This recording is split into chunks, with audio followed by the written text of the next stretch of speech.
Hello students, आपका आपके YouTube channel Dilip biology olympiad में एक बार फिर से स्वागत है। आज के वीडियो में हम लोग चर्चा करने वाले हैं जैव प्रक्रम। इससे पहले वाले पिछले वीडियो में हम लोग जैव प्रक्रम के कुछ पार्ट्स के बारे में समझे थे, जैसे मतलब मानव पाचन तंत्र, मानव पाचन तंत्र के बारे में समझे थे। ठीक है, एक चित्र के माध्यम से पूरा एक एक आर्गन के बारे में समझ लिए थे। ठीक है, तो आज के वीडियो में हम लोग उसी के आगे चर्चा करेंगे। तो चलिए वीडियो को शुरू करते हैं।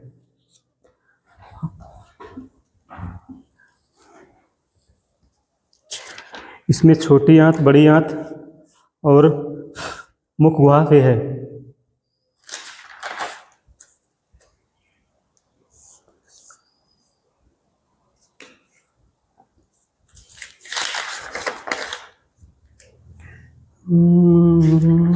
रटते रटते बीती रे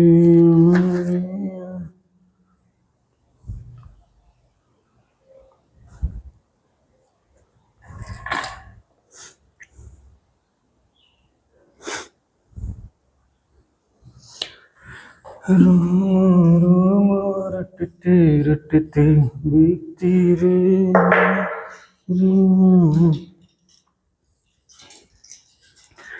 तो कल वाले वीडियो हम लोग मानव पाचन तंत्र का डायग्राम समझ लिए थे। आज हम लोग उसके एक एक अंग के बारे में समझेंगे।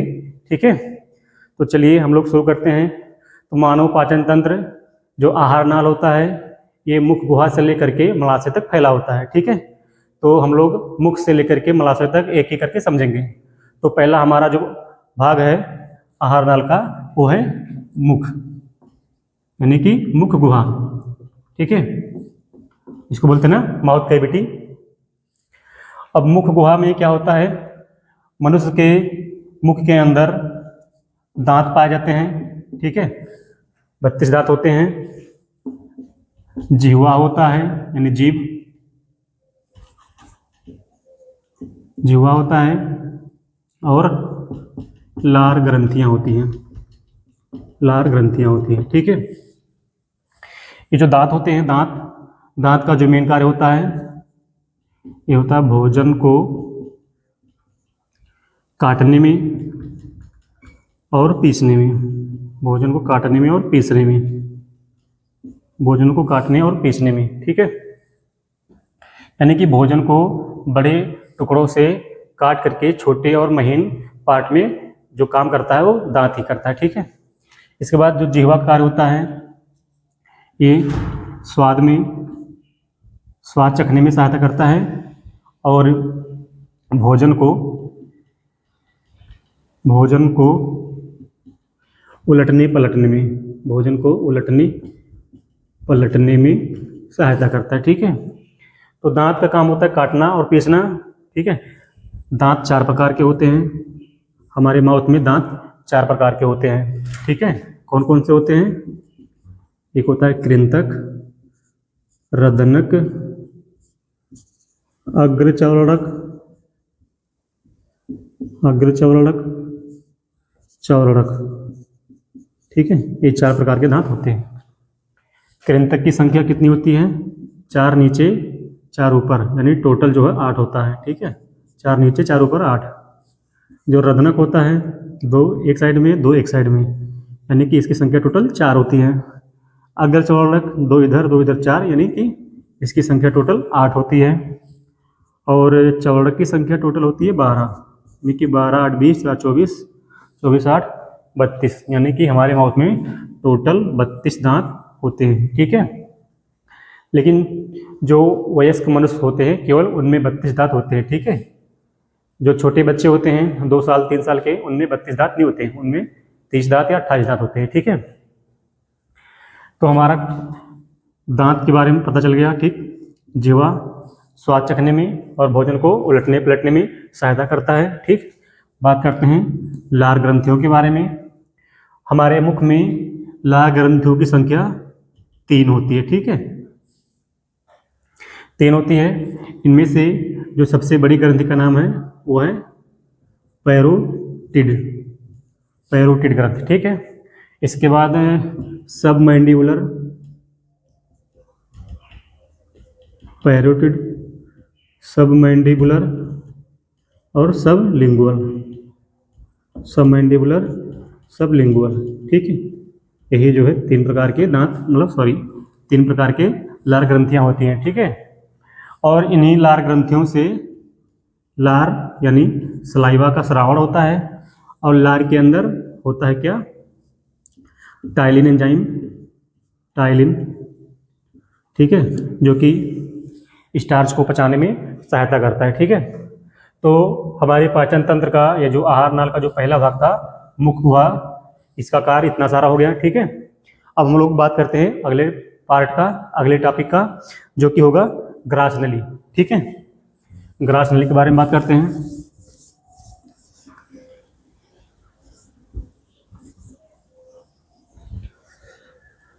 ग्रास नली, अगला जो भाग है वो है ग्रास नली। ठीक है, जिसको फूड पाइप भी बोला जाता है। ठीक, तो ग्रास नली जो होता है इसमें कोई ग्रंथि नहीं होती है, ग्रास नली में कोई ग्रंथि नहीं होती है। ठीक है, ये केवल पाइप की तरह होता है, जैसे हम लोग कल चित्र में समझ लिए थे। ठीक है, दोबारा बना रहे हैं। ठीक है, इसे मान लीजिए ये एक डायग्राम हो गया, ये माउथ कैविटी हो गया। ठीक है, माउथ से ये जो भोजन नली आता है, ठीक है, फूड पाइप, ये फिर यहाँ से हमारे से शुरू होता है। ठीक है, फिर यहाँ पे छोटी आंत और नीचे बड़ी आंत होता है, तो यही होता है ग्रास नली, इसी को बोलते हैं ग्रास नली, यानी कि फूड पाइप। ठीक, तो मुख गुहा से भोजन थोड़ा बहुत पचने के बाद ग्रास नली से होते हुए नीचे आता है। ठीक है, यानी कि अमाशय में पहुंचता है, ये है अमाशय। ठीक है, अमाशय। तो ग्रास नली का ज़्यादा बहुत खास बात रोल नहीं होता है।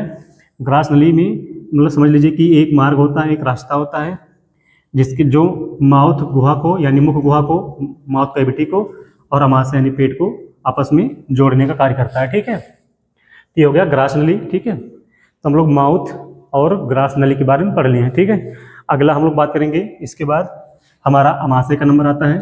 ठीक है, अमाशय।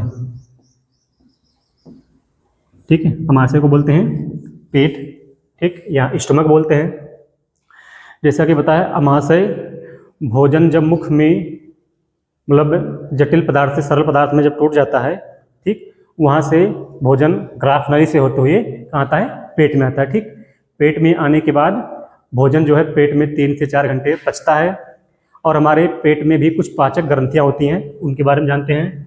ठीक है, इसमें होती हैं जठर ग्रंथि। ठीक है, हमारे पेट में जठर ग्रंथियाँ होती हैं। ठीक, और इन्हीं जठर ग्रंथि से क्या निकलता है, जठर रस स्रावित होता है। ठीक, जठर रस में क्या क्या होते हैं, जठर रस में होते हैं पेप्सिन एंजाइम, पेप्सिन, HCl भी होता है, और क्या होता है, म्यूकस। ठीक है, म्यूकस, या इसको सलेस्मा भी बोलते हैं, इसको बोलते हैं सलेस्मा। ठीक है, अमाशय में क्या क्या होता है, अमाशय में जठर ग्रंथि होती है, जठर ग्रंथियों से जठर रस निकलता है, और जठर रस में, जठर रस मतलब किस चीज़ का बना होता है, जठर रस में क्या क्या मिले होते हैं, तो पेप्सिन, HCl, म्यूकस या सलेस्मा। ठीक है, ये जो पेप्सिन होता है, पेप्सिन जो है प्रोटीन को पचाने में सहायता करता है। ठीक है, जो HCl होता है ये हमारे शरीर में जो है अम्लीयता को बनाए रखता है। ठीक है, अम्लीयता को बनाए रखता है। ठीक है, और एक काम क्या करता है, हमारे शरीर के अंदर जब हम लोग मतलब भोजन करते हैं, ठीक है, हम लोग जब भोजन करते हैं तो भोजन के रास्ते क्या होता है, भोजन के साथ साथ कुछ कीटाणु मतलब हमारे शरीर के अंदर एंट्री कर जाते हैं, नहीं प्रवेश कर जाते हैं। तो क्या होता है, ये जो HCl होता है वो कीटाणुओं को जो है किल करता है, कीटाणुओं को मारने का कार्य करता है। ठीक है, तो इसके भी 2 कार्य हो गए। अब जो बचा है सलेस्मा यानी म्यूकस, म्यूकस क्या करता है, ये चिकनाहट देता है, चिकनाहट, ठीक है। कहाँ पे? जैसे मान लीजिए कि हमारे अमाशय में यानी पेट में जठर ग्रंथियाँ होती हैं, ठीक है, और वहीं जठर ग्रंथियों से जठर रस निकलता है, तो जठर रस में होता है HCl। तो HCl जो है हमारे ये अमाशय की जो दीवार होती है, ठीक है, अमाशय की जो दीवार होती है इसको मतलब जला ना दे, ठीक है। तो अमाशय की दीवार पे अंदर की तरफ से ये जो श्लेष्म होता है इसका एक लेयर होता है, ठीक है, ऐसे पतला सा, ठीक है, मतलब ग्रास नली में भी, माउथ में भी, छोटी आंत में भी ये श्लेष्मा का एक लेयर होता है, ठीक है, ताकि जो ये HCl इसके अंदर है इस मतलब दीवार को या इस परत को जलाए ना, ठीक है। तो ये प्रोटेक्शन करता है अमाशय की दीवार को जलने से, ठीक है, किससे? HCl से। ये होता है श्लेष्मा का कार्य, ठीक है। ठीक, तो हमारा अमाशय वाला भी भाग क्लियर हो गया। अब हम लोग अगला बात करेंगे, ठीक है। अगला पार्ट क्या होता है? अमाशय के बाद हम लोग चर्चा करेंगे, आता है छोटी आंत, ठीक है। छोटी आंत के बारे में चर्चा करेंगे हम लोग, एक एक करके समझते चलिए आप लोग आराम से, और इसको नोट भी करते रहिए आप लोग, ठीक है।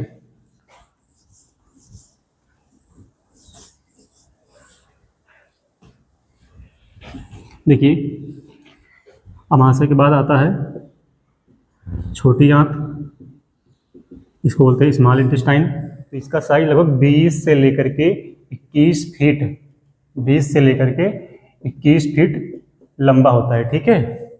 अगर बात करेंगे लगभग मीटर में, लगभग 7 से 7.5 मीटर लगभग होगा, ठीक है। मतलब छोटी आंत की जो लंबाई होती है वो लगभग 7.5 मीटर तक होती है, ठीक है, 7.5 मीटर्स, ठीक है, इतना इसका साइज होता है, ठीक।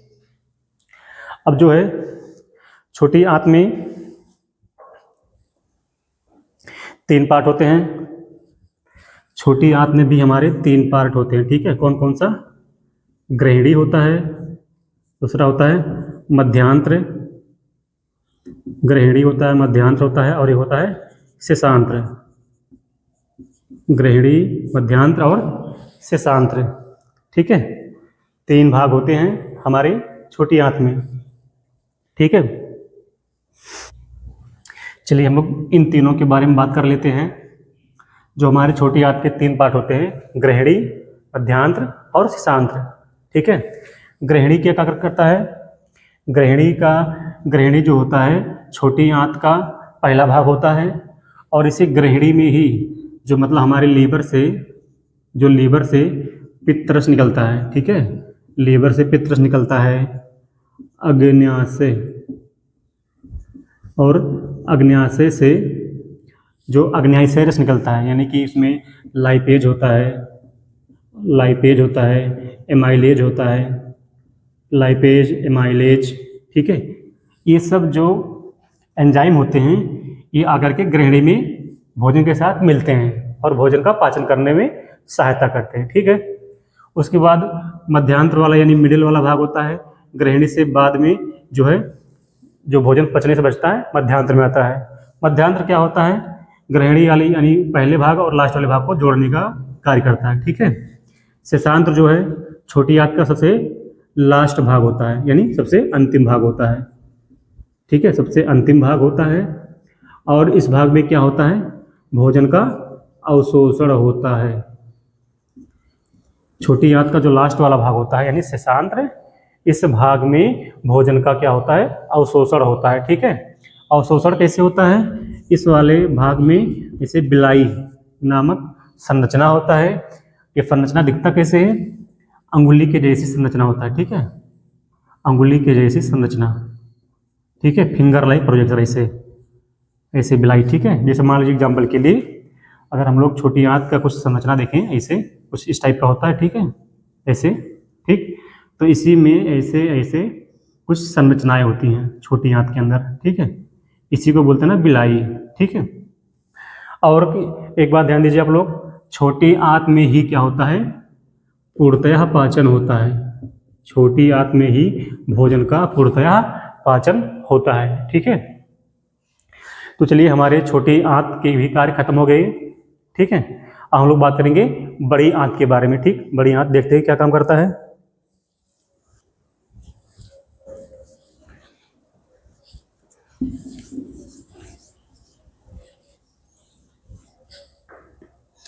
देखिए छोटी आंत के बाद जो भोजन नहीं पचता है, बच जाता है, ठीक है, अपच भोजन, वो भेज देता कहाँ पे, बड़ी आंत में, ठीक है, बड़ी आंत में, ठीक। बड़ी आंत में क्या होता है, बड़ी आंत में जो बिना पचे भोजन होते हैं, बिना पचे भोजन, इनको ट्रांसफर कर दिया जाता है छोटी आंत से, ठीक है। और क्या होता है इसके अंदर, जो पानी होता है, एक्स्ट्रा पानी, पानी का अवशोषण होता है, ठीक है।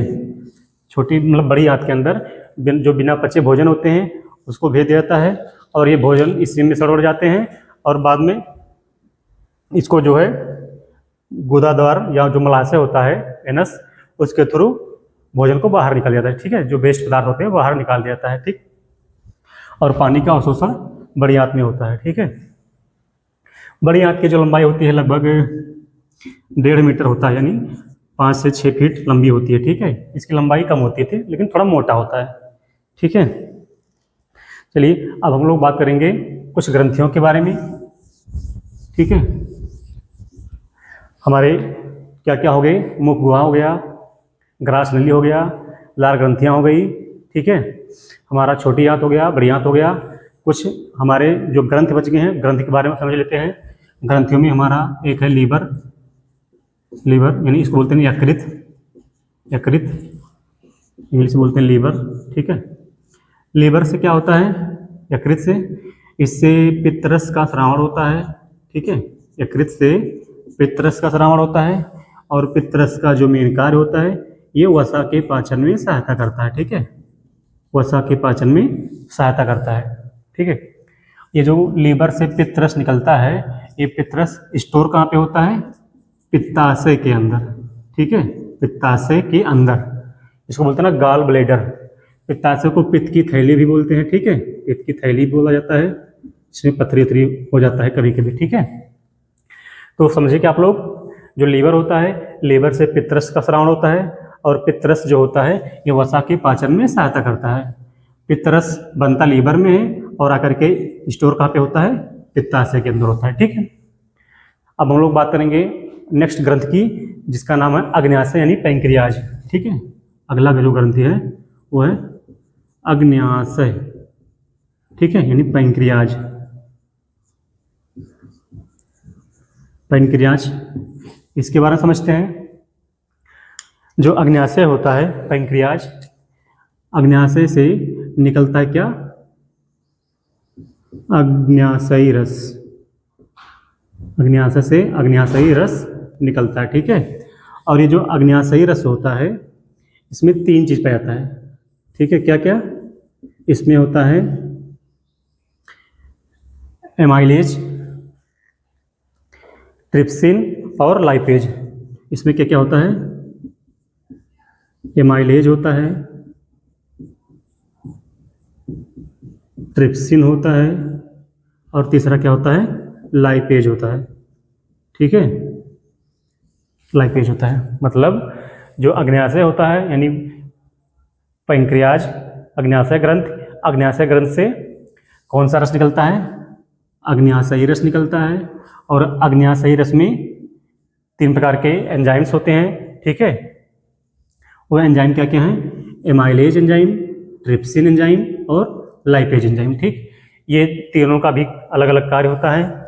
जो एमाइलेज होता है ये स्टार्च के पाचन में सहायता करता है, ठीक है, एमाइलेज जो होता है ये स्टार्च को पचाने में सहायता करता है। जो ट्रिप्सिन होता है ये प्रोटीन के पाचन में सहायता करता है, ठीक है। और जो लाइपेज होता है, लाइपेज, ये वसा के पाचन में सहायता करता है, ठीक।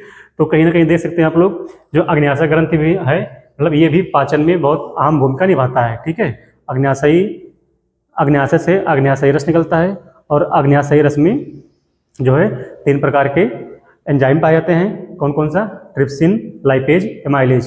जो ट्रिप्सिन होता है ये प्रोटीन पचाता है, एमाइलेज स्टार्च को, लाइपेज वसा को पचाता है, ठीक है। और इसी अग्न्याशयी से ये देखिए, ये एंजाइम तो निकालता ही निकालता है, ये हार्मोन्स का भी श्रावण करता है, ठीक है।